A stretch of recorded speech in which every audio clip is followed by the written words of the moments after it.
மைக்கம் நேயர்களுக்கு அன்பான வணக்கம். டெல்லி புரொட்டஸ்ட் வந்து ரொம்ப சீரியஸா போயிட்டு இருக்கு. எதிர்க்கட்சி தலைவர்கள்லாம் ஸ்டூடண்ட்ஸா பார்த்த வண்ணம் இருக்காங்க. நீட் தேர்வு தமிழ்நாட்டுக்கு தேவையில்லை அப்படின்ட்டு அன்புமணி அவர்கள் வந்து சொல்லியிருக்காரு. மற்றும் காங்கிரஸ்குள்ள சலசலப்பு போயிட்டு இருக்கு. இப்படின்னு அரசியல் வட்டாரத்தில பல சம்பவங்கள் நடந்த வண்ணம் இருக்கு. இத பத்தி தான் இன்னைக்கு டிஸ்கஷன் இருக்க போகுது. வாங்க வீடியோக்குள்ள போலாம். வணக்கம் சார். வணக்கம். சார், டெல்லி புரொட்டஸ்ட் நீங்க பார்த்துருப்பீங்க. ஸ்டூடண்ட்ஸ் வந்து புரொட்டஸ்ட் பண்ணிட்டு இருந்தாங்க. எதிர்க்கட்சி தலைவர்கள்லாம் இன்னைக்கு வந்து அடிப்பட்ட ஸ்டூடண்ட்ஸ நேர்ல பார்த்துருக்காங்க. நட்டா அவர்களும் நேர்ல போய் பார்த்துருக்காங்க. இந்த இஷ்யூ எந்த லெவல்ல இருக்கு? அடுத்த கட்ட நடவடிக்கைகள் எப்படி இருக்கும்? நான் ஏற்கனவே சொன்ன மாதிரி, ஒரு பெரிய அளவுல ஒரு சதி இந்த மாரி விஷயங்கள் போகுது அப்படின்றதுல அதிலேருந்து நான் மாறுபட்ட கருத்து எனக்கு இல்ல. ஏன்னா, இந்த அரசுக்கு எதிராக ஏதாவது பண்ணணும். இது 15 ஆண்டு காலம் நீடித்து இருக்குது. காங்கிரஸோ யாரும் ஒண்ணும் பண்ண முடியல. அப்படின்றப்போ ஒரு புது முயற்சி எடுக்கிறதுக்கு ட்ரை பண்றாங்க. நீங்க அந்த பார்த்தீங்கன்னா, ஒரு நீதிபதி உச்சநீதிமன்ற தலைமை நீதிபதி சொன்ன வார்த்தைய வச்சுக்கிட்டு ஒரு இத ஆரம்பிக்கிறாங்கன்னு சொல்றாங்க. ஆனா ஆக்சுவலா அது இல்ல. ம். ஏதோ ஒரு இந்த ஜென்சி கூட்டம் மாரி ஏதோ ஒண்ணு பண்ணணுன்ற இதுக்கு இந்த இத பயன்படுத்துறாங்க.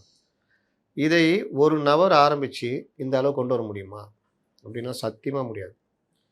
ஏன்னா ஒவ்வொன்னுக்கு பின்னாடியும் ஒவ்வொரு அந்த வெப்சைட் நீங்க பண்றதுக்கே மிகப்பெரிய ஒர்க் பண்ணணும். ஸ்பேஸ் வேணும்.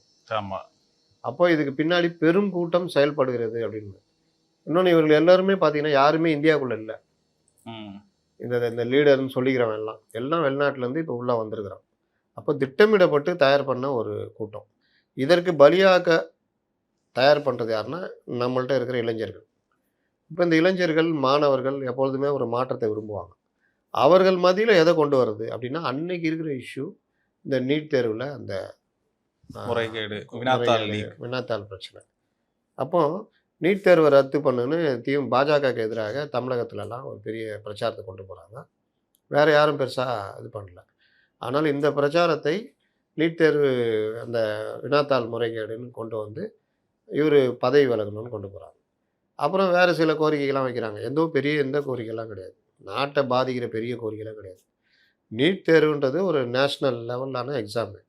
அதில குறை இருக்கிறதா என்றால் இருக்கிறது. அதில முறைகேடு இருக்கிறதா என்றால் இருக்கிறது.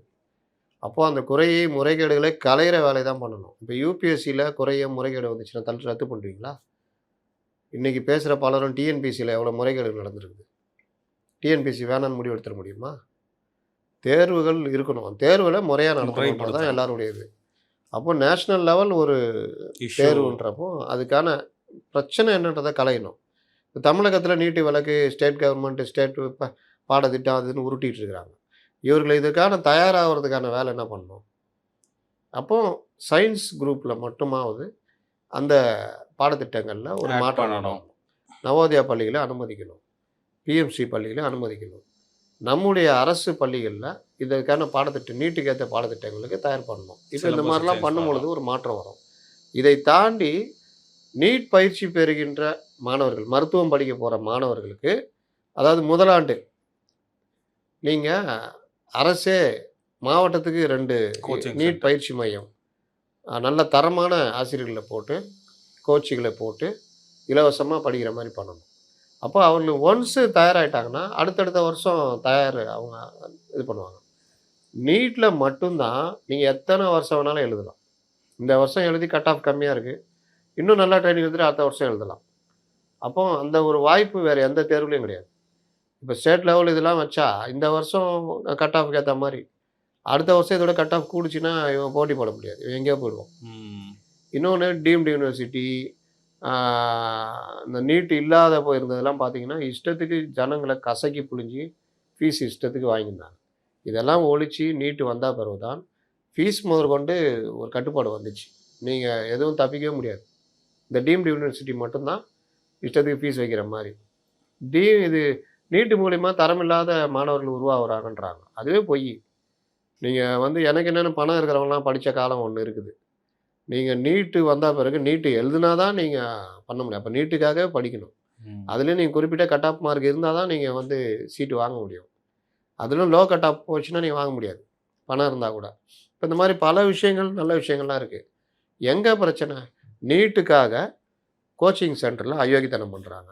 இந்த கோச்சிங் சென்டர்கள் இந்த பேப்பர அந்த நீட்டு தேர்வு மையம் அந்த அதிகாரியோட சேர்ந்துக்கிட்டு லீக் அவுட் பண்ற வேலை அயோக்கியத்தனம் நடக்குது. இந்த மாதிரி விஷயங்கள் எல்லாம் களையணுன்றதுக்கு அந்த முயற்சிகளை மத்திய அரசு எடுத்துகிட்டு வருது. அப்போ நீங்கள் காக்ரோச் பார்ட்டின்னு கொண்டு வந்துக்கிட்டு வேறு எதுலேயும் பெருசாக குறை சொல்ல முடியலன்னு நீட்டை தூக்கின்னு ஓடிடுறீங்க. சரி, போராடக்கூடிய இடங்கள்னு சில இடங்கள் இருக்குது. நீங்கள் பார்லிமெண்ட்டு முன்னாடி போய் போராடுறது, அந்த ஜனாதிபதி மாளிகை முன்னாடி போய் பண்ணுறதெல்லாம் அது ரொம்ப பாதுகாக்கப்பட்ட மண்டலங்கள் அதெல்லாம். ஏன்னா நம்ம வந்து பாராளுமன்ற தாக்குதலுக்கு உள்ளாக்கப்பட்டிருக்கோம். ஆமாம். அதில் பல உயிர்களை இழந்திருக்கும். அப்படி இருக்கும் பொழுது இவர்கள் ஒரு அமைப்பே கிடையாது, ஒரு அரசியல் கட்சி எதுவுமே கிடையாது. இவர்கள் வாட்டில் சமூக வலைதளங்களில் ஒரு குரூப்பை உருவாக்கிக்கிட்டு இவர்கள் இந்த போராட்ட அறிவிப்பு கூட கிடையாது, சமூக வலைதளத்தில் அறிவிக்கிறாங்க, திடீர்னு வந்து கூடுறாங்க. வந்து கூடுறது எல்லாம் பெரும்பாலும் அப்பாவிகள். அவங்களுக்குள்ள ஒரு ஆர்வம். அவருடைய கோரிக்கை என்ன? தர்மேந்திர பிரதான் யாதவை பதவி நீக்கணும். விலகணும். நீட்டில் இறந்து போனவங்களுக்கு, தற்கொலை பண்ணிட்டவங்க 1 கோடி 1 கோடி ரூபாய் ரூபாய் நிவாரணம் கொடுக்கணும். அப்படின்னா இந்தியா முழுவதுமே இது நடந்துக்கிட்டு தான் இருக்குது ஒவ்வொரு தடவையும். அதெல்லாம் பண்ண முடியுமா? சாத்தியமா? அப்போ இந்த மாதிரி ஒரு பொருந்தா கோரிக்கைகளை வச்சுக்கிட்டு கொண்டு வராங்க. இந்த போராட்டம் நடக்குது. காலையிலேருந்து அப்படியே கூடி நிற்கிறாங்க மாணவர்கள். அதெல்லாம் 5 பார்லிமெண்ட் நடந்துகிட்டு இருக்குது. அதனால் போலீஸ் போட்டு, துணை ராணுவ படை போட்டு, சிஏஎஸ்எஃப் வந்து பார்லிமெண்ட்டுக்கு பாதுகாப்பு இருக்கிறவங்க ஏற்கனவே எல்லாம் போட்டு தடுத்து நிறுத்தி 5 மணிக்கு மேலே இந்த மாணவர்கள் இல்லாத ஒரு டீமு, இந்த வயதானவன் கொஞ்சம் இதுன்னு இறங்கி அடிக்க ஆரம்பிக்கிறாங்க. அப்போ என்ன ஆகுது? தடியடி அதெல்லாம் நடக்குது. இன்றைக்கி அதை ஒரு பெரிய பிரச்சனையாக இஷ்யூ ஆகி ஹாஸ்பிட்டலைஸ் ஆகுறாங்களாம். நீங்கள் பார்த்தீங்கன்னா போய் தலைவர்லாம் பார்க்குறாங்க, பாஜக தலைவர்களையும் போய் பார்க்குறாங்க. அப்போ இந்த இஷ்யூவை எப்படியாவது பெருசாக்கி கொண்டு வரலான்றது தான் காங்கிரஸு மற்ற கட்சியுடைய எண்ணம். இங்கே பார்த்தீங்கன்னா தமிழ்நாட்டில் கொஞ்சம் கற்பாப்பூச்சிகளை முடிச்சு இந்திய கம்யூனிஸ்ட் கட்சி பால நிலத்தில் போராட வைக்கிறாங்க. அப்போது இவர்களுக்கே ஒரு கொள்கை தெளிப்பாடு இல்லை, அந்த இளைஞர்களுக்கு எதுவுமே கிடையாது. அவர்களை கொண்டு வந்து நீங்கள் பண்ணிக்கிட்டு இருக்கிறீங்க. இன்றைக்கி இன்னொரு கற்பாம்பூச்சி அறிவு, அவர் இன்றைக்கி ஒரு 4 பேர் தட்டிக்கின்னு இந்த செக்ரட்டரியேட் முட்டிக்கான். இதே அறிவு தான் பாட்டு எழுதியிருக்கிற விஜய்க்கு ரொம்ப, முதல்வர் விஜய்க்கு ரொம்ப நெருக்கம். ஏன் நீ அப்பாயின்மெண்ட் வாங்கிட்டே போயிட்டு ஒரு மனு கொடுக்கலாமே, சார் நீட்டை ரத்து பண்ணுங்கன்னு. இவர்கள் கலைஞர்கள், ஆனால் இவர்களுக்கு அடிப்படை விஷயங்களில் நாலேஜ் இல்லைன்றது தெரியுதா? இவர் உட்காந்துட்டு நீட்டை ரத்து பண்ணி அதுன்னு அட்டென்ஷன் சீக்கிங், எப்படியாவது இன்னும் கொஞ்சம் பிரபலம் ஆகலாம், அது இது எல்லாமே எதுவுமே உதவாது. மாணவர்களை, இளைஞர்களை தவறாக வழிகாட்டுற வேலை தான் நடக்கும். அப்போது இதில் வந்து அரசுக்கு கொஞ்சம் வேகமாக நடந்தாலும் அரசுக்கு எதிராக இது பெருசாக கொண்டு போயிடுவாங்க. சொல்ல முடியாது, எங்கே எப்படி பற்றிக்கணும்னு தெரியாது. அப்போ நீ பிரதமர் உட்பட தலையிட்டு பேசுகிறாங்க, இளைஞர்களை நான் பார்த்துக்கிறேன், பிரதமர் சாரி கேட்கணும் அப்படின்னு அந்த மாதிரி. அது என்னென்ன பண்ண முடியுமோ பண்ணுவாங்க. இந்த பிரகாஷ்ராஜ்லாம் பாருங்கள், இங்கே ஒரு சத்யராஜ், அங்கே ஒரு பிரகாஷ்ராஜ், அங்கேயே தூங்குறாரு. அதான் சொல்கிறேன், அவர் எதாவது பண்ணலான்னு பார்க்குறாரு, ஜனங்க ஏற்றுக்கலையே, அதனால் கண்டதை பேசிக்கிட்டு வளரிக்கிட்டு தெரிஞ்சிட்டு இருக்காங்க. அதனால் இந்த மாதிரி விஷயங்கள்லாம் நீங்கள் பார்த்தீங்கன்னா, இந்திய நாடு ஊழலில் ஊழி கிடக்குது, ஊழலுக்கு எதிராக போராடுறோம், இல்லை ஆட்சியே வந்து சிறுபான்மையினுக்கு எதிராக இருக்குது, அதுக்கு எதிராக போராடுறோம், இந்த மாதிரி எதாவது இருந்தால் கூட நம்ம உண்மையிலே பாராட்டலாம். அந்த மாதிரி எதுவும் நடக்கவும் இல்லை, இவங்களால சொல்லவும் முடியல. இதுதானே பிரச்சனை. ஆமாம், இதே காங்கிரஸ் ஆட்சியில் என்ன நடந்தது? அதனால் அது எந்த ஆட்சியோ அது கரெக்டாக இருக்குன்னா கரெக்டாக இருக்கணும். அப்போ இதுக்கு பின்னாடி என்ன, நான் நேற்று பேசினது தான், ஒரு மிகப்பெரிய லெவலில் இந்தியா போய்கிட்டு இருக்குது. இந்த கல்ஃப் வார் மட்டும் நடக்கலை வச்சு இன்னும் நமக்கு பிரச்சனை இல்லாமல் இருக்கும். இதில் லைட்டாக பின்னடைவு நமக்கு. அப்போ இந்த மாதிரி இடத்துல கஷ்டப்பட்டு கொண்டு போய்கிட்டு இருக்கிறப்போ இந்த 15 வருஷம் கண்டினியூ ஆகுது. இதை உடைக்கணும், எதாவது பண்ணணும், அண்ணா ஹசாரே மாதிரி எதாவது பண்ணலாம், இந்த வாங்சுக் இந்த மாதிரி ஆளுங்களை வச்சுக்கிட்டு. அதெல்லாம் நடக்காது. இதெல்லாம் பெரிய அளவில் மக்கள்கிட்ட போய் சேர்ந்து அதெல்லாம் இது என்னென்னா அந்த ஒரு மாதிரி எலைட்டாக இருப்பாங்கள்ல, இந்த சமூக வலை பயன்படுத்துகிறவங்க, அந்த மாதிரி ஆட்கள் மூலிமா வச்சுக்கிட்டு இதுக்கு ஊடகங்கள் பெருசாக ஒரு இதை கொடுக்குது. குறிப்பாக தமிழ்நாட்டு ஊடகங்கள்லாம் பார்த்தீங்கன்னா, அது நேற்றுலாம் டிபேட்லாம் ஓடுது, சரியா தாக்குனது அது. சிஎஸ்எஃப் வீரர்கள் துப்பாக்கியை வச்சுக்கிட்டு இருக்காங்க. நேற்று நீங்கள் தானே கேட்டீங்க. சிஎஸ்எஃப் வீரர்கள் ரப்பர் புல்லட் வச்சு அடிப்பாங்களே சார். சிஎஸ்எஃப் வீரர்கள் துப்பாக்கியோடு தான் இருப்பாங்க. நம்ம இங்கே போங்க நீதிமன்றத்துக்கு, இந்த நீதிமன்ற கலவரம் நடந்த பிறகு அது வந்து சிஎஸ்எஃப் உடைய பாதுகாப்பில் கொண்டு வந்துட்டாங்க. அங்கே அவங்க துப்பாக்கியோடு தான் இருப்பாங்க. இன்னொன்று இப்படி வச்சு நிற்கிறது இல்லை சார், இப்படி வச்சு ஆமாம், பார்லிமெண்ட் அட்டாக் நடந்தது ஞாபகம் இருக்கா? சார் அதான் சரி, ரப்பர் புல்லட் வச்சு ரப்பர் ரியல் கன்னே வச்சுருப்பாங்க. ஏன்னா இது இப்போ இந்திய கம்யூனிஸ்ட் கட்சி போராட்டம் நடத்துதுன்னா, இந்திய கம்யூனிஸ்ட் கட்சி தொண்டர்கள் வருவாங்க. காங்கிரஸ் நடத்துனா காங்கிரஸ் தொண்டர்கள் வருவாங்க. இது யாரு? இவங்க என்ன அமைப்பு இவங்க? இவங்க ஏதோ ஒரு ஆர்கனைஸ்டு பார்ட்டியா? இல்லல்ல. அப்ப இதுக்குள்ள ஒரு 4 தீவிரவாதி இடுப்புல குண்ட கட்டிட்டு வந்து பார்லிமெண்ட்டுக்குள்ள பூந்துட்டா என்ன பண்ணுவீங்க? அப்பன்னா மலர் வளையம் வச்சுக்கிட்டு இருப்பாங்க சிஐஎஸ்எஃப். "வாப்பா, இந்தா நீ யாரு? இந்தா பிடி. நீ பிடின்னு குடுத்து உள்ள அனுப்புவாங்களா? டெல்லி கலவரம் பார்த்துருக்கீங்களா? டெல்லி பார்லிமெண்ட் ஆமா. அட்டாக்கு. உங்களுக்கு தெரியலன்னா, இருக்கு. ஃபேமிலி மேன் பாருங்க. பார்த்துருக்கோம். எப்படி சுடுவாங்கன்றத நல்லா எடுத்திருப்பாங்க.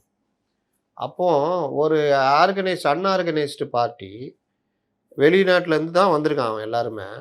அவன் இங்க வந்துட்டு இந்த சமூக வலைதளம் மூலியமா ஒரு கூட்டத்த உருவாக்குறான். வர்ற கூட்டம் என்ன கூட்டம்னு யாருக்கு தெரியும்? அதில 5 பேர் பாம்ப கட்டு வந்து இல்ல 5 பேர் ஒரு மெஷின் கன்ன கொண்டு வந்து உள்ள டப டப டபன்னு சுட்டா என்ன பண்ணுவீங்க? யார் பொறுப்பேத்துக்குவா சொல்லுங்க? ராகுல் காந்தி பொறுப்பேத்துக்குவாரா?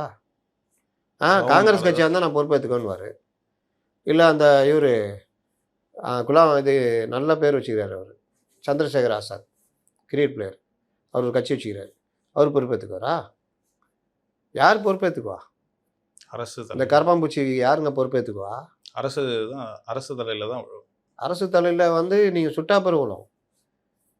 உள்ள ஆள கூட்டு வந்ததுல 5 பேர் துப்பாக்கியோட வந்து சுட்டான் உள்ள பார்லிமெண்ட்டுக்குள்ள பூந்துட்டான்னா என்ன பண்ணுவீங்க? இதெல்லாம் நடக்கும். ஜனாதிபதி மாளிகை முற்றுகைன்னு என்ன சாதாரண விஷயமா? அப்போ நீங்க இங்க என்ன போராட்டம் நடத்துற இடமா அது? இல்ல. அப்புறம் எங்க கூட்டுறத எப்படி அனுமதிப்பாங்க? அப்படியே காலைலேருந்து சாயந்தரம் வரைக்கும் அமைதியா தான் இருக்காங்க. இவங்க அடிக்க ஆரம்பிச்ச அப்புறம் தான் அடிக்கிறாங்க. இதெல்லாம் பெரிய பிரச்சனைங்க. சாதாரண விஷயம் இல்ல. சும்மா வாய் புளித்ததும், மாங்காய் புளித்ததும்லாம் ஆர்கியுமெண்ட் பண்ணிட்டு போ முடியாது. நீட்டுன்ற தேர்வு தாங்க. அது இருக்க தாங்க செய்யும். உச்சநீதிமன்றமே ஒத்துக்கிட்ட ஒரு விஷயம் தான். அதில தேர்வு ஆவறதுக்கு என்ன வேலைன்றத மாணவர்கள் பார்த்துக்கிட்டு இருக்கிறாங்க. நீங்க யாருய்யா நடுவுல? அத பண்ணு, இத பண்ணுன்னு. அதனால இப்ப இவரு கூட அன்புமணி அன்புமணி அவர்கள் ராமதாஸ் கூட சொல்லியிருக்காரு. அதில மாறுபட்ட கருத்து தெரிவிச்சிருக்காரு. அப்படிலாம் பண்ண முடியாது. நீட் அவர் வேணாம் அப்படின்னு. உண்மையிலேயே கரெக்ட்டா தெரிவிக்கணும்னா, தமிழ்நாடு நீட்டுக்கான மாணவர்கள் தேர்ச்சியை அதிகப்படுத்துறதுக்கு என்ன பண்ணணும்? சிலபஸ்ல என்ன கொண்டு வரணும்? நீட் கோச்சிங் பயிற்சி மையங்கள் எப்படி இருக்கணும்? இந்த பயிற்சி மையங்கள் இந்த இந்த அகில இந்திய லெவல்ல இருக்கிறத, அந்த ஊழல், முறைகேடுகளை எப்படி சரி பண்ணணும்? இதுதான் பேச வேண்டியது இருக்கும். அத விட்டு தமிழ்நாடு அந்தந்த ஸ்டேட்டுக்கு குடுத்துருங்கன்னா, அந்தந்த ஸ்டேட்டுக்கு குடுத்தது தான் கொள்ளாட்சியம் தானே. அவருக்கு எதாவது இருக்குதா மெடிக்கல் காலேஜ்? இருக்குன்னு நெனைக்கிறேன். இருக்கும்னு நெனைக்கிறேன். இந்த மெடிக்கல் காலேஜ் வச்சுக்கிறவங்களுக்குலாம் இது இருக்கும். நீட் எதிர்ப்பாங்க. சரி சார். நேத்து வந்து விளாத்திக்குளம் எம்எல்ஏ வந்து அரெஸ்ட் பண்ணப்பட்டு போராட்டம்லாம் நடந்தது பார்த்தோம். எவரி மேன் ஹேவ் ஹெட் அவருடைய அண்ட் மகன் 2 hands, 5 fingers. Every hand 5 fingers.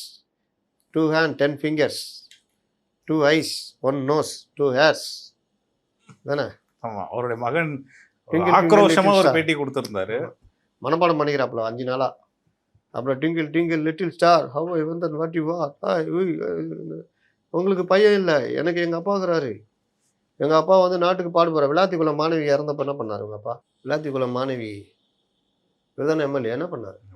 எத்தனை நாள் ஆச்சு அது? எவ்வளோ பெரிய பிரச்சனையா மாறுச்சு? ஆ? இவருக்கு இவங்க அப்பா இருக்கிறாரா? அன்னைக்கு போய் பொங்க வேண்டியதானே அந்த இதெல்லாம் கூட்டி வச்சு. தம்பி வந்து இந்த மாதிரி உணர்ச்சி வசப்படுற தம்பி.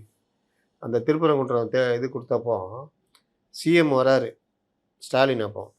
அதில இவரு கோஷம் போட்டார். அவன் மிரண்டானுங்க. நம்ம ஆளுக்கு எதிரா தான் சிஎம்க்கு எதிரா தான் கோஷம் போறான்னு அடிச்சு தூக்கின்னு போறாங்க. அப்போ ரிப்போர்ட்டருங்க கேட்குறாங்க. உடனே நான் வந்து திருப்பரங்குன்றம் வந்து இதுன்னு வார்த்தைய விட்றாரு.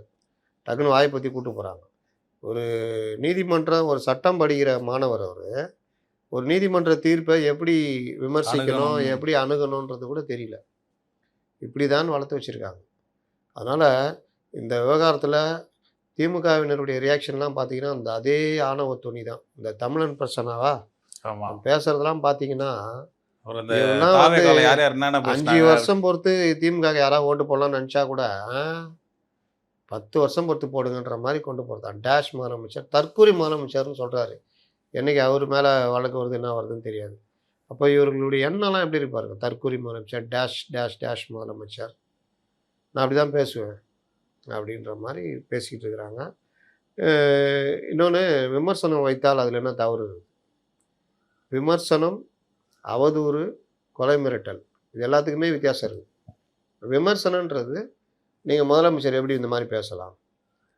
முதலமைச்சருடைய தகுதியோட பேசுங்க. சட்டமன்றத்தில கதவு ஓடாம இருக்கிறதுக்கு கதவு பூட்டணுன்றீங்க. நீங்க கதவு பூட்டுனீங்கன்னா, எங்களுக்கு எப்படி உங்கள எப்படி சந்திக்கணும்னு தெரியும். நாங்க பல பேர பார்த்துருக்கோங்க.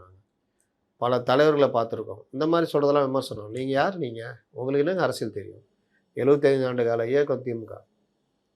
அந்த காலத்து காங்கிரஸ்லேருந்து காமராஜர்லேருந்து பலர் சட்டசபையில் சந்திச்ச இயக்கம் எங்கள் திமுக பேசுனீங்கன்னா அது இதுக்கு என்ன தெரியும்? இதுங்களுக்கு தெரிஞ்சுன்னா இதுதான். அப்போ தூக்கி போட்டு மிதிப்பேன், காலை உடைப்பேன், பல்ல உடைப்பேன், எலும்பு உடைப்பேன்னா இப்படி தானே வளருது இயக்கம். அது கேட்டால் அவர் தமிழன் பிரசன்னா சொல்கிறாரு, நீங்கள் என்கிட்ட எப்படி இப்போ எந்த மொழியில் பேசுறீங்களோ அந்த மொழியில் தான் பேசுவார். அவர் நான் எலும்பு உடைப்பேன், குத்துவேன், கொல்லுவேன் நான் சொன்னார் அவர். அப்படி பார்த்தா கூட இந்த மாதிரி பேசுறது அயோக்கியத்தனம். எந்த மொழியில் பேசும் அந்த மொழியில் தான் பேசுவாங்க. இப்போ சட்டசபையில் அவர் வந்து கெட்ட வார்த்தையில் பேசிட்டார் சிஎம். நீயும் கெட்ட வார்த்தையில் பேசுவியா? அப்போ எல்லாத்துக்கும் தயார். பண்பாடு, நாகரிகம் நான் கேளுங்க. தமிழன் என்ற ஒரு இனம் உண்டு, தமிழன் தனியாக அவருக்கு ஒரு குணம் உண்டுலாம் ஊட்டின்னு இருப்பான். என்ன குணம் தனியாக அவருக்கு குணம்னு கேட்டால் அடுத்தவனை கொச்சை கொச்சையாக பேசுறது. இப்போ கொஞ்ச நாளாக இப்போ என் ட்விட்டருக்கு முன்னாடி வந்துட்டாங்க இந்த கூலிப்படை வந்துட்டு கண்டபடி போட்டுனுது. நியாயமாக விமர்சனம் பண்ணேன். நான் விட்டா பதில் கூட சொல்கிறேன். ஆனால் வந்து நம்ம பயந்து ஓடிட்டோம்மா. பார்ப்போம் அதையும். எல்லாம் 130 ஃபாலோவரு, 50 ஃபாலோவரு, 80 ஃபாலோவரு தான். அதனால் இதில் நீ ஒரு பத்திரிக்கையாளனா, நீ ஒரு இதுவா? நான் வந்துட்டு நான் சர்டிஃபிகேட்டாக கேட்டேன். சொன்னால் முடிஞ்சால் என் கருத்துக்கு பதில் சொல்லு, இல்லை ஓடி போயிடு. உங்கள் தலைவனில் என்னென்ன உருட்டிக்கிறாங்க, ஏமாத்திக்கிறாங்கன்றதெல்லாம் நான் போட்டுக்கிறேன். அதுக்கு கூட பதில் இருக்காது. அதுக்கு பதில் இருக்காது. அது மேலே இந்த மாதிரி வசவுகள் தான் இருக்கும். என்னன்னு பார்த்தா துட்டு வாங்கிட்டு திட்டின்னு இருக்கும். பைக்கில் போகிறீங்க, நாய் துரத்துதுக்கு குழச்சினே துரத்துதுன்னு வச்சுக்க என்ன பண்ணுவீங்க? வண்டி நிறுத்தினா குறைக்க நிறுத்திடும். வண்டி நிறுத்தினா குறைக்க நிறுத்திடும். கொஞ்சம் மூவ் பண்ணிங்கன்னா திருப்பி குலைக்க ஆரம்பிக்கும். அப்போ நீங்கள் என்ன பண்ணுவீங்க? கல் எடுத்து அடிப்பீங்களா? இன்னும் குறைக்கும். தெரிஞ்சா வித்தியாசம்? நீங்கள் வாட்டில் போயின்னே இருக்கணுங்க. அடுத்த வேலையை பார்க்கணும். கல் எடுத்து அடிச்சிக்கின்னு அதை திட்டிக்கின்னு இன்னும் குறைக்கும். உங்களுக்கு வேலை இருக்குல்ல, அதுதானே போகிறீங்க. ஆமாம், போயின்னு இருந்தால் அது கொஞ்சம் துரத்திட்டு அது போகுது, குறைச்சிக்கிட்டு டயர்டாகிடும். அது டயர்டாகிடும். இதுதான் இந்த மாதிரி ஆளுங்களுக்குலாம் அதுதான் பதில். அதுங்களுக்கு பதில் சொல்லிட்டீங்க பண்ணியிருந்தீங்கன்னா அது இன்னும் குறைச்சிக்கினே இருக்கும். இன்னொன்று குறைக்கிறது நம்ம வேலை கிடையாது. நம்ம வேலை வேறு எவ்வளோ இருக்குது. அதனால் இது எல்லாம் உட்காந்துட்டு இந்த ஹெட்டு, இந்த பாடி, இந்த head inside brain have vein have gain. அவன்கிட்ட கேட்டாங்களா இவர் அறிவாளி அவர் இங்கிலீஷ் ஃபுல்லாக இங்கிலீஷ் எல்லாம் பேசுதுன்னு அப்படின்னு இங்கிலீஷ் வச்சுட்டு அதான் சொல்கிறது. ஜென்சி கூட்டத்தில் சேர்த்துற வேண்டிதான். தம்பி நல்லாயிருக்கும், கரெக்டாக இருக்கும். தாத்தா தாத்தா நேற்று ஒன்று சொன்னேன்ல, கீழே கமெண்ட்ஸில் போட்டு சார் கண்டிப்பாக அனுபவிக்கிறோம் சார் இந்த மாதிரிலாம். இந்த பையனை ட்ரால் மெட்டீரியலாக மாடுவான் பாருங்க. இந்த பேசின துணி, இந்த முகம், அந்த பாவனை எல்லாமே ட்ரால் மெட்டீரியலாக மாறும். சபாநாயகர் அவர்கள் வந்து பேட்டி கொடுத்துருந்தாரு. இந்த அரெஸ்ட் பண்ண விவகாரத்தை பற்றி அவர் சொல்லியிருந்தார். அப்படிலாம் எதுவும் இல்லை அப்படின்ற மாதிரிலாம் சொல்லியிருந்தாரு. வேற என்னென்ன விஷயங்கள்லாம் சொல்லியிருந்தாரு அதில்? அதாவது அவர் கைது பண்ண போதும் சபாநாயகர் பர்மிஷன் அதை கேட்டிருந்தாரு. அதை கேட்டதுக்கு அப்படிலாம் எதுவும் இல்லை அப்படின்ட்டு அவர் என்னென்ன விதியோ அதை சொல்லிட்டாரு. அப்புறம் எங்கே கைது பண்ணால் பர்மிஷன் வாங்கணும் சொல்லிட்டாரு. அதே மாரி 2 துடுப்பு கேட்குதுங்க. அப்போ வந்து போலீஸ்காரங்களுக்கு வந்து அவங்களுக்கு தெரியும், அவங்க பார்த்துக்குவாங்க அப்படின்னு.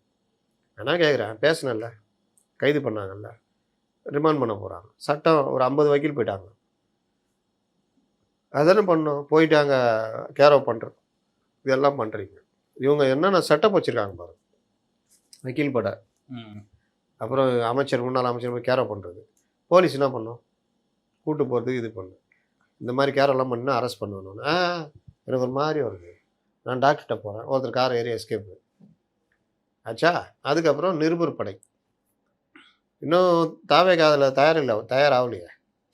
இவர்கள் ஊடகங்கள் இவங்க கையில் தானே இருக்குது. கண்டதை பேசிக்கிட்டு சின்ன சின்ன நீ சபாநாயகர்கிட்ட என்ன கேட்குறாங்க, இது பண்ணார உங்கள்கிட்ட பர்மிஷன் வாங்கி தான் பண்ணாரா? அவர் அப்படியே பார்க்குறாரு. நாளை பின்னே யாராவது ஏதாவது செய்கை பண்ணணும்னா அவங்கள்ட்ட பர்மிஷன், இந்த மாதிரிலாம் சபாநாயகர்கிட்ட கேட்கலாமா?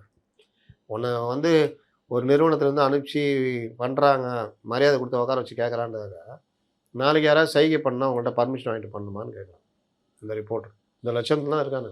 இதெல்லாம் வந்து குசும்புத்தனம்னு வாங்கல்ல, வேணுன்னா வாயை கேள்வி அதை ஒரு இதாகுது. அது யாராட்ட பண்ணணுன்னு ஒரு இது இருக்குல்ல.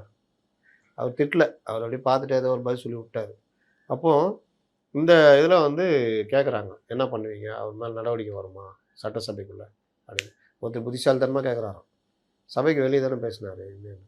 சபைக்கு வெளியே பேசணும்னா சபையுடைய மாண்பை குறைக்கிற மாதிரி சபைக்குள்ளே முதல்வரை தாக்குவோம், எலும்புகளை உடைப்போம், அது இதுன்னு கொலை மிரட்டலாம் விடுறதுலாம் வந்து சபை மாண்புகளை குறைகிற செயல். யாராவது பர்மிஷன் கொடுத்தா நான் நடவடிக்கை எடுப்பேன், ஏதாவது புகார் கொடுத்தா நடவடிக்கை எடுப்பேன்றாரு.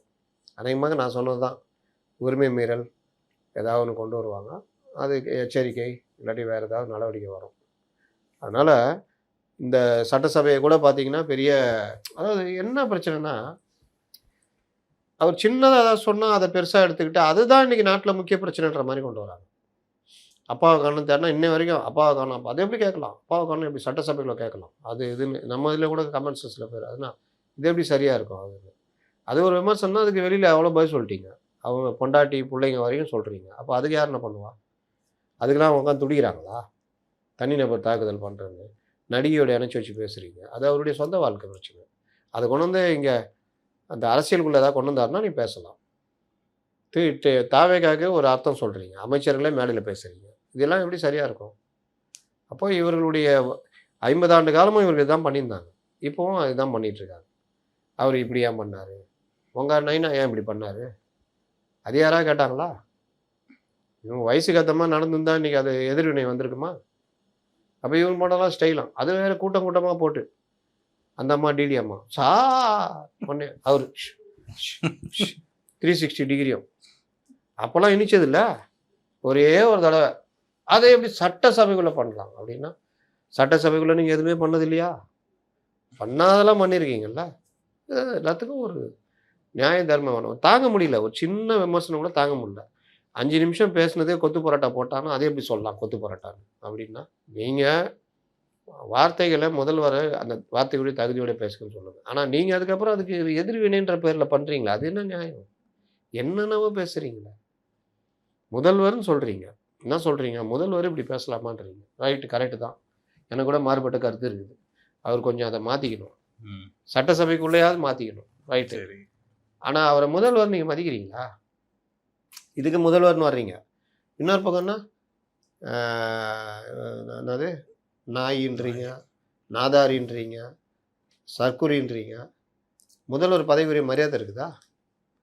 அந்த இவங்க பத்திரிகையாளர்கள் அவர்கள் தனியாக மன்னிப்பு கேளுங்க, மன்னிப்பு கேட்டு அதே பதவியில் அவங்க உட்கார வைங்க. நீ யாரையா சொல்கிறதுக்கு?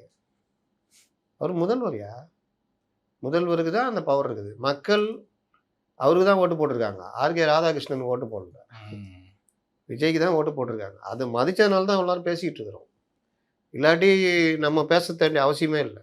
எங்கே ஜனநாயகம் மீறப்படுதோ அப்போ நம்ம பதிவு பண்ணுறோம். இன்றைக்கி இந்த சட்டசபை வரப்போகுது, பட்ஜெட் கூட்டத்தொடர் வரப்போகுது. இது ஒரு பெரிய சவாலாக இவர்களுக்கு இருக்கும். ஏன் இருக்குன்னா, இதுலேயும் ஒவ்வொரு சின்ன பிரச்சனையும் என்னென்ன பண்ண முடியும்னு பார்ப்பாங்க. ஒரு கட்சி இல்லை, 2 கட்சி, 2 பேருமே இந்த பிரச்சனையை பெருசாக ஆக்கிறதுக்கு பார்ப்பாங்க. 2மே ஆமாம், பங்காளிகள் பகையாளிகள். அதனால் அந்த மானிய கோரிக்கைகள் மேலே பிரச்சனையை கொண்டு கடுமையான விவாதங்கள் இருக்கும். இவர்களை ஒன்றுமில்லாதவர்கள், இந்த சொல்கிறாங்களா தற்குறிகள், அந்த மாதிரி ஒரு போர்ட்ரேட் பண்ணுறதுக்கு ட்ரை பண்ணுவாங்க. அவர்கள் அதை மீறி பண்ணுவாங்க. பத்திரிகைகள் விவாதங்கள் இது எல்லாத்துலேயுமே இந்த மாதிரி கொண்டு போவாங்க. பத்திரிகைகள் விவாதங்கள் சொல்லும்போது தான் இன்றைக்கி இந்து தலையங்கம் வந்து ஸ்டாலின் அவர்கள் கூட ஷேர் பண்ணி சொல்லியிருந்தாரு. அதெல்லாம் ரொம்ப அவர் கொஞ்சம் கூட குற்ற உணர்ச்சியில் பாருங்கள், இதே வேலையெல்லாம் நம்ம பண்ணிக்கிறோமே, இதோட மோசமாக பண்ணிக்கிறோமே அப்படின்னு குற்ற உணர்ச்சி அவருக்கும் இல்லை. இதுக்கு முன்னாடி 5 வருஷம் இந்த ஆட்சியில் நம்ம ஏதாவது தலையங்கம் எழுதியிருக்குமா அப்படின்ற குற்ற உணர்ச்சி இந்துக்கும் இல்லை. 2 பேருமே குற்ற உணர்ச்சி இல்லாமல் இந்த விஷயத்தை அணுகிறாங்க. ஆனால் இன்றைக்கி எழுதியிருக்க கட்டுரை கரெக்டு, நல்லா இருக்கு. அதே நேரத்தில் திமுக போன கவர்மெண்ட்டில் என்ன பண்ணீங்க ராசா, எல்லாம் ஆளுக்கு ஒரு சொம்பு வாங்கி வச்சுன்னுக்கிறீங்க. நான் 4-5 பேரே சொல்லுவேன், அதை விட்டுருவோம். இப்போ அந்த இதில் என்ன சொல்கிறாங்க, மாறுபட்ட கருத்துக்களை அனுமதிக்கணும். அனுமதிச்சிங்களா? ஆட்சியாளர்களின் இது அப்படியே திமுகவுக்கு பொருத்தி வச்சு நான் படிக்கிறத திமுக ஆட்சி 5 வருஷத்துக்கு பொருத்தி வச்சு பாருங்கள். நம்மளுடைய நேயர்களும் அதே மாதிரி பார்க்கட்டும். அதுக்கப்புறம் நம்ம இந்த தாவேக்காக்கு வருவோம். தாவேக்கா பண்ணுற எல்லாத்தையும் கரெக்ட் நான் சொல்ல வரல. இந்த கிரெஸ்ட்லாம் நான் ஏற்றுக்கல, எனக்கு ஏற்புடையது அல்ல. வழக்கு தான் போடணும். 7 வருடத்துக்கு கீழான குற்றம் மாதிரிலாம் வழக்கு தான் போடணும். ஈவன் மார்க்கண்டேனை கூட வழக்கு போட்டுட்டு சட்டசபையில் வச்சு செஞ்சுருந்தா நான் பாராட்டியிருப்பேன். ஏன்னா இவர்கள்லாம் தேவையில்லாமல் தியாகி ஆவாங்க. இதுதான் நாட்டிலேயே பெரிய பிரச்சனை தான் பேசுகிறாங்களா, இந்த ஹெட் இந்த body, the body inside the brain, the brain control the body, அப்படி இப்படின்னு அந்த பையன் வந்து ஒப்பிக்கிறான்ல, இதெல்லாம் தேவையா? அழகா நீங்கள் வழக்க போட்டுட்டு சம்மன் கொடுத்து வர வச்சு பேசிட்டு சட்டசபையில் வச்சு வெளுத்து விட்டா கரெக்டாக இருக்கும். அதுதான் ராஜ்மோகன், ரமேஷையும் சேர்த்துக்க வேண்டியதான். ரமேஷ் அந்த இவரெலாம் இருக்கார்ல, எல்லாம் அதை வச்சு நான் விட்டா வச்சு செய்ய போகிறேன். நிர்மல்குமார் விட்டீங்க. அதான் வரமாட்டேங்குது திடீர்னு பேர். சிடிஆர் இவங்களாம் இருக்காங்கல்ல, வச்சு செய்ய விட்டா முடிஞ்சிருது. அதனால் இந்த கட்டுரை வந்து ஸ்டாலின் அவர்களுடைய 5 ஆண்டு ஆட்சி நடந்துக்கிட்டு இருக்குது. அதில் வந்து இந்த ட்விட்டரில் அதில் பண்ணவங்கள தலையங்கம் இந்து வந்து எதிர்க்குது. சொம்பெல்லாம் உள்ளே வச்சுட்டு இந்து வந்து நியாயமாக எதிர்க்குது. சிறிய கற்பனை நேயர்களுக்கு இது எப்படி கரெக்டாக பொருந்ததுன்னு பாருங்கள். மாறுபட்ட கருத்துக்களை அனுமதித்தல். ஆட்சியாளர்களின் நற்பெயரை பாதுகாக்க கிரிமினல் சட்டத்தை பயன்படுத்துவது கண்டனத்துக்குரியது. முக்கிய கருத்து: மக்களாட்சி அடிப்படை தன்மையே மாற்று கருத்துக்களை சகித்து கொள்வதும் சட்டத்தின் ஆட்சியை நிலைநிறுத்துவதும் தான். இவற்றுக்கு எதிராக ஏற்படும் அச்சுறுத்தல்கள் ஜனநாயகத்தின் அடித்தளத்தையே தகர்த்துவிடும். தமிழகத்தில் தற்போதைய சூழல்: தமிழகத்தில் திமுக ஆட்சி பொறுப்பேற்றுள்ளது முதல் கற்பனை தானே. கடந்த 5 ஆண்டுகள் நான் அப்படியே தூங்கிட்டு பின்னாடி போயிட்டேன். டைமிங் மிஷினில் பின்னாடி போயிட்டேன். இண்டுவையும் கூட்டு போயிட்டேன். இந்த தலையங்கத்தையும் கூட்டு போயிட்டேன். அப்படி வச்சுக்கலாமா? வச்சுக்கலாம். அப்படின்னா இப்போ இது கரெக்டாக இருக்குமா பாருங்கள். தமிழகத்தில் திமுக ஆட்சி பொறுப்பேற்றுள்ளது முதல் சில மாதங்களில் முதலமைச்சர் அல்லது அவரது அமைச்சரவை சக தோழர்களை எதிர்த்து பேசியதற்காக குறைந்தது 10 பேர் மீது நடவடிக்கை எடுத்துள்ளனர். முதலமைச்சர் ஸ்டாலின் அவர்களை விமர்சித்ததற்காக முன்னாள் அமைச்சர் இன்னொருத்தர் வச்சிங்களேன் கைது செய்யப்படுது பெரும் கவனத்தை பெற்றது. இது தவிர சில பேர்லாம் சொல்கிறாங்க.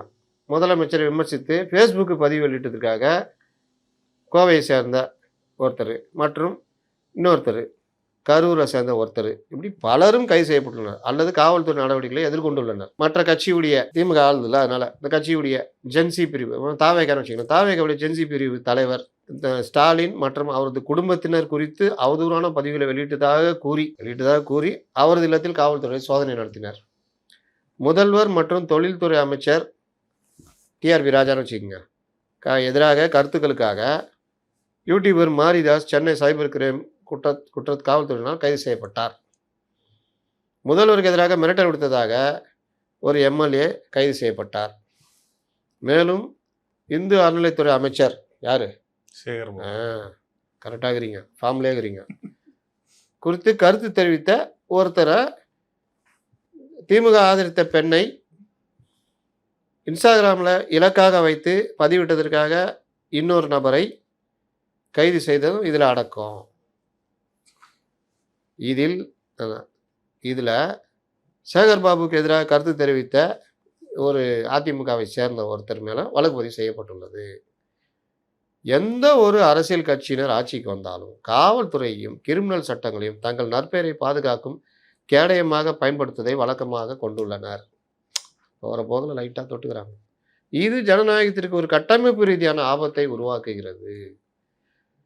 திமுக அரசின் போக்கு: திமுக ஆட்சியில் கருத்துரிமை தொடர்பான கைதுகளும் எதேச்சதிகார போக்கும் அதிகரித்து வருவதை காவல்துறை நடவடிக்கைகள் காட்டுகின்றன.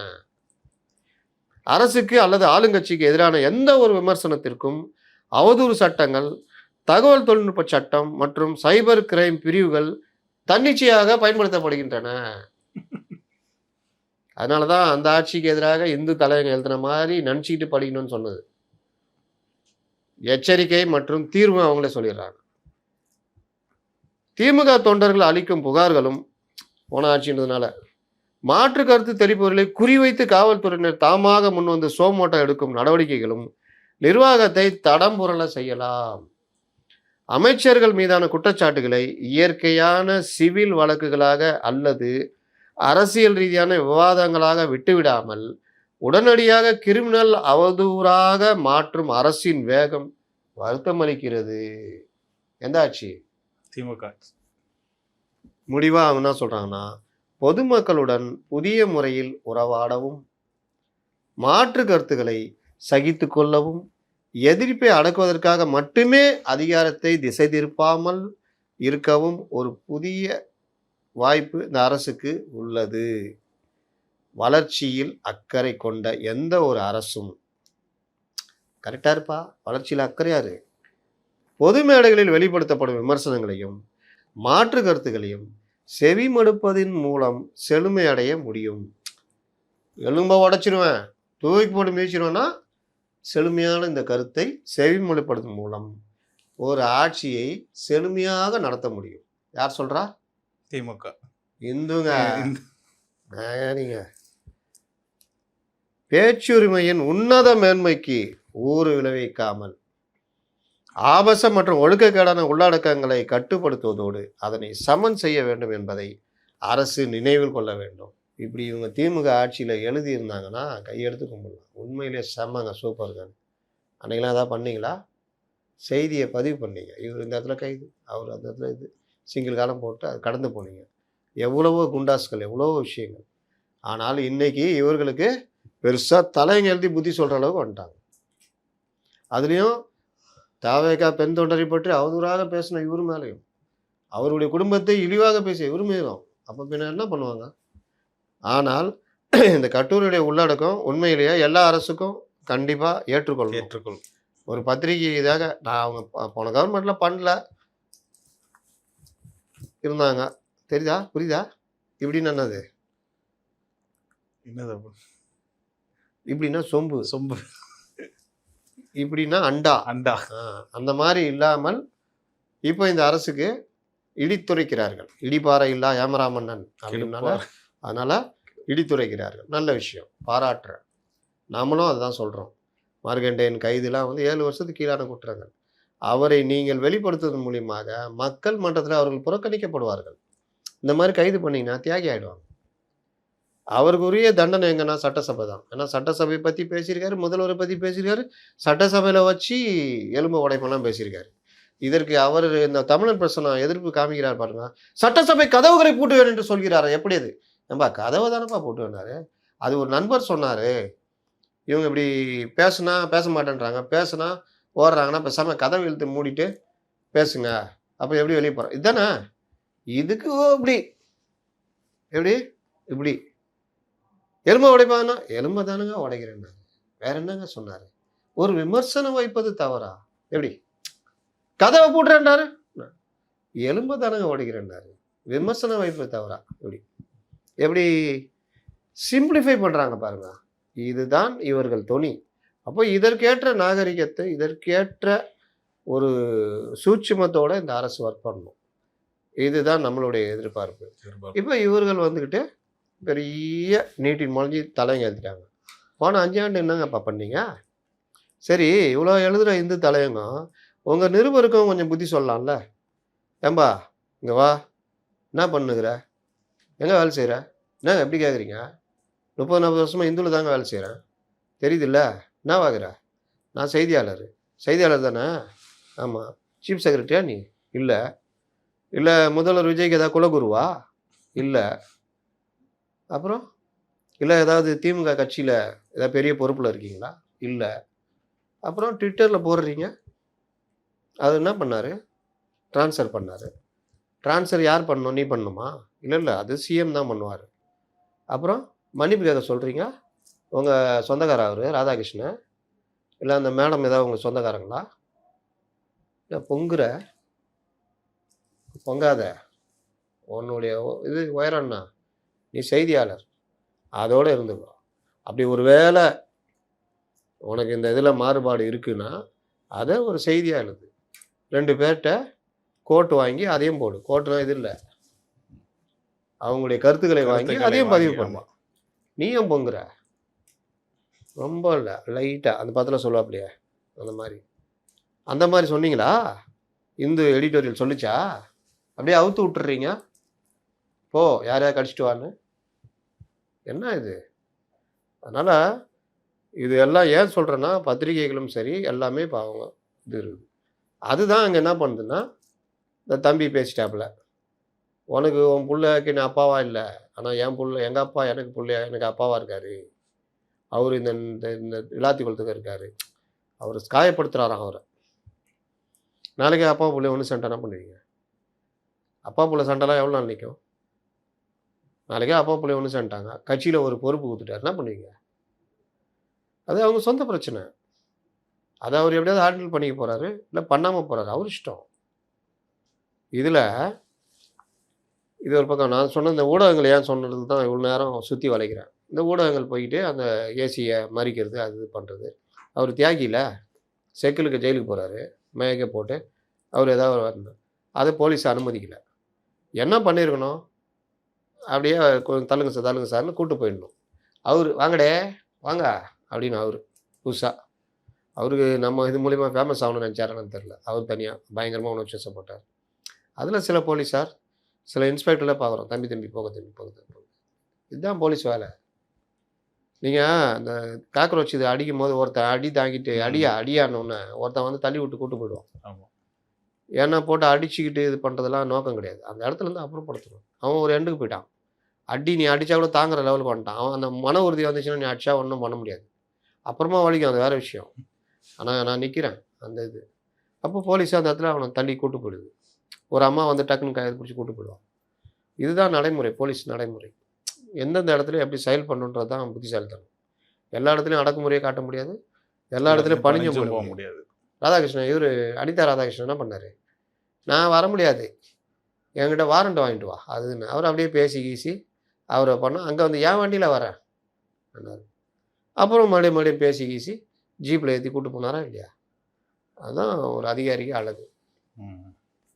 சரி சார். இந்த திமுக, அதிமுக கூட்டணி பத்தி முன்னாள் அமைச்சர் மாஃபா பாண்டியராஜன் அவர்களும் கருத்து சொல்லியிருக்காங்க. நடந்தது உண்மைதான் அப்படின்னு. திமுக எங்கள ஆதரிக்க வந்துச்சு. ஆனா நாங்க ஏத்துக்க மறுத்துட்டோமா.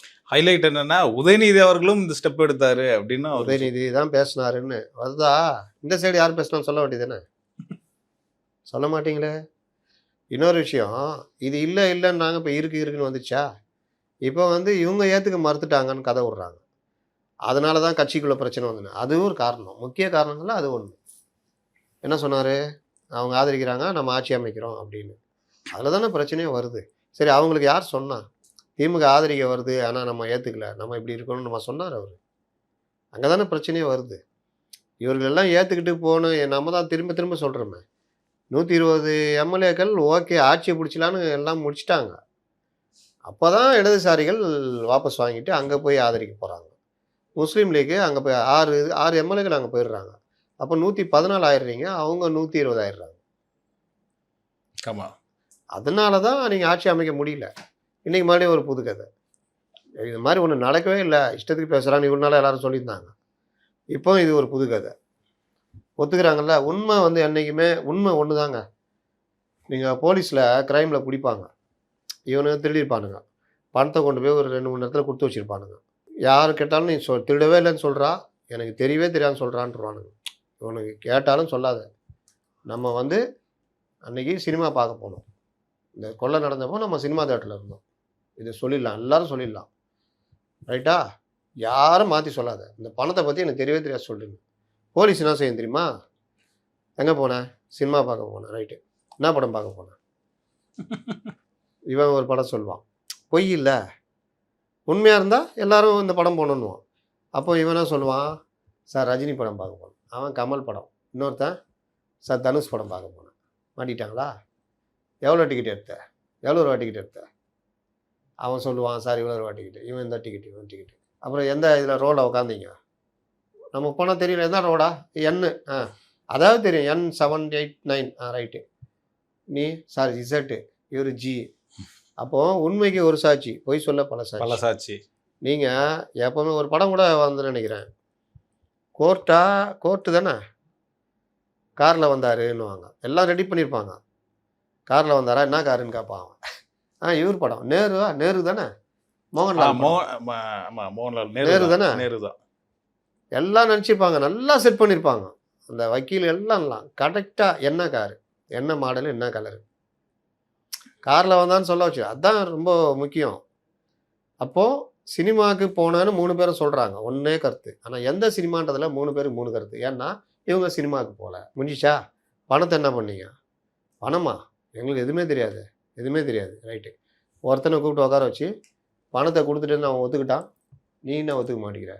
ஒழுங்கா ஒத்துக்கிட்டனா நீ தப்பிக்கலாம். உனக்கு நான் தனியா பண்ணி தரேன். அப்படின்னு தான் பேசுவாங்க. அவன் ஒத்துக்கிட்டானா அப்படின்னு இவரு இது பண்ணுவார். பேக்குனா இப்படி தான் அவன் சொல்லிட்டான், நீ ஏன் சொல்ல மாட்டேங்கிற? இப்படி தான் வாங்குவாங்க விஷயத்த. அப்போ உண்மை வந்து இருந்துச்சுன்னா, பணமே திருடலன்னா 3 பேருமே திருடலன்னு தான் சொல்லப் போறாங்க. திருடி இருந்தா 3 பேருமே மாத்தி மாத்தி கிளீனா சொல்லிடுவாங்க. அதனால திமுக, அதிமுக பேசுனதுன்றது உண்மை. இவர்கள் சொல்றது பொய்யி. அப்போ பொய்யின்றப்போ ஆளாளுக்கு ஒரு கதை சொல்றாங்க. ஆனா உண்மை என்ன? பேசுனது தான் பேசுனது. உண்மை. சரி சார். இப்போ காங்கிரஸ்குள்ள குழப்பம் நடக்குது அப்படின்னு தகவல் வருது சார். அது இப்போ அமைச்சர்கள் கூட 2 பேர் கண்காணிப்புல இருக்காங்க அப்படின்லாம் சொன்னீங்க. இப்ப எந்த நிலைமையில இருக்கு? என்ன குழப்பம்? காங்கிரஸ்குள்ள குழப்பம்ன்றத விட, காங்கிரஸ் அமைச்சர்கள் மேல காங்கிரஸ்குள்ளேயும் குழப்பம் இருக்குது. காங்கிரஸ் தலைமைக்கு காங்கிரஸ் அதிருப்தி அமைச்சர்கள் மேலயும் முதல்வருக்கு ஒரு அதிருப்தி இருக்கு. கோபம், அதிருப்தி இருக்குது. காங்கிரஸ் தலைமை மேலயும் ஒரு இது இருக்குது. என்னன்னா 5 பேர் இவர்கள். அதுல ஒருத்தர் மயிலாடுதுறை, இவரு மேலூரு, 2 பேர் கன்னியாகுமரி இப்படி வருவாங்க. இதுல கன்னியாகுமரியில ராஜேஷ்குமார் வராரு.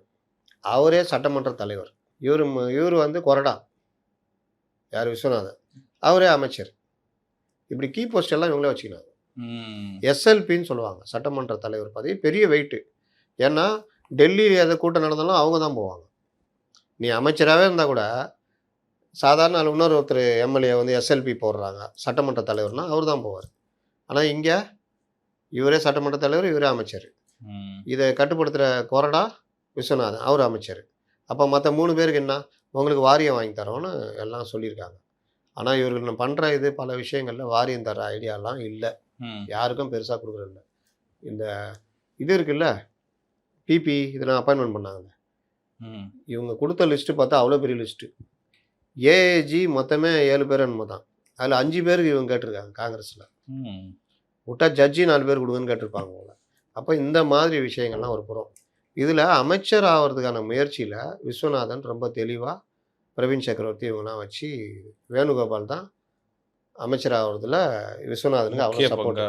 ம். ஆனா இந்த விஸ்வநாதன் காங்கிரஸுக்கு அ ந ந நாணயமா நடந்திருக்காரான்னு பார்த்தா கிடையவே கிடையாது. விசுவாசமா இருந்தா கிடையாது. அவரு தமாகா போம்போது வெளிய போனவரு. இன்னொரு தடவ போனப்போ சிதம்பரமும் இவங்களும் அவர் பையனால எனக்கு உயிர் காப்பாத்து. அதனால தான் போனேன்னு சொன்னவரு. ம். எம்பியா இருந்தப்போ அது ஒரு ரோலு. அப்போ இவரு வந்து அந்த இதுல விளையாடுறதுல ஜகஜால கில்லாடி. அப்ப அவரு இத பயன்படுத்திக்கிட்டு அவரு அமைச்சர் ஆயிட்டாரு. இதுல அமைச்சரான பிறகு இவருடைய செயல்பாடுகள் பல விஷயங்கள்ல சுத்தமாக அவரு உளவுத்துறை ரிப்போர்ட் பல இதுல வந்து விஜய்க்கு விருப்பமே இல்ல. இதுல பிரவீன் சக்கரவர்த்தி சொன்னேன்ல, பிரவீன் சக்கரவர்த்தியும் சேர்ந்து இவங்களோட இது பண்றாங்கன்னா, விஜய்க்கு ஏதோ ஒரு மனஸ்தாபம் மனக்கசப்பு. இருக்குது. சமீபத்தில சென்னிதாலா வந்த பொழுது, சென்னிதாலா கூட சிரஞ்சீவி ப்ளஸ் சிரஞ்சீவின்றவரு இப்போ பழைய காங்கிரஸ்காரரு. இப்போ அந்த இவரு மாணிக் தாகூருக்கு அடுத்த இடத்துல அவர் இருக்காரு. 3வது பிரவீன் சக்கரவர்த்தி. அவர் சென்னிதாலாவே நல்லா ரிசீவ் பண்ணுவாரு முதல்வர். நீங்க அந்த விஷுவல் வேணா யாராவது பாருங்க. சிரஞ்சீவிய நல்லா ரிசீவ் பண்ணுவாரு. பிரவீன் சக்கரவர்த்திய சரியா ரிசீவ் பண்ண மாட்டார். சிரிக்க கூட மாட்டார். இவங்க 2 பேரும் சிரிச்சு பேசுவாரு. இப்ப அந்த மாரி ஏதோ ஒரு பிரச்சனை ஓடிட்டு இருக்குது. இவங்க பண்ற இந்த கூத்து. இப்போ இதுல அமைச்சர் வேணான்னு 2 பேரையுமே வேணான்ற லெவலுக்குலாம் போகுது. அப்போ அங்க வந்து ஒருத்தங்க இருக்காங்க.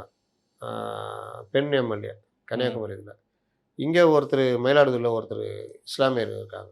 இவங்கள்ல யாரையாவது மாத்தி குடுக்கணுன்ற மாரி இத பேசிட்டு இருக்காங்க. இது ஒரு பக்கம் ஓடிக்கிட்டு இருக்குது. அதனால இவர்கள்ல யாராவது ஒருத்தர நீக்கிட்டு பண்ணணும். இல்லாட்டி வேற ஏதாவது பதவி பிரிச்சு குடுக்கணுன்றது. இவருக்கு கேசி வேணுகோபால் ஆதரவு இருக்கிறதுனால இவரு பண்ணிட்டு இருக்காரு விஸ்வநாதன்.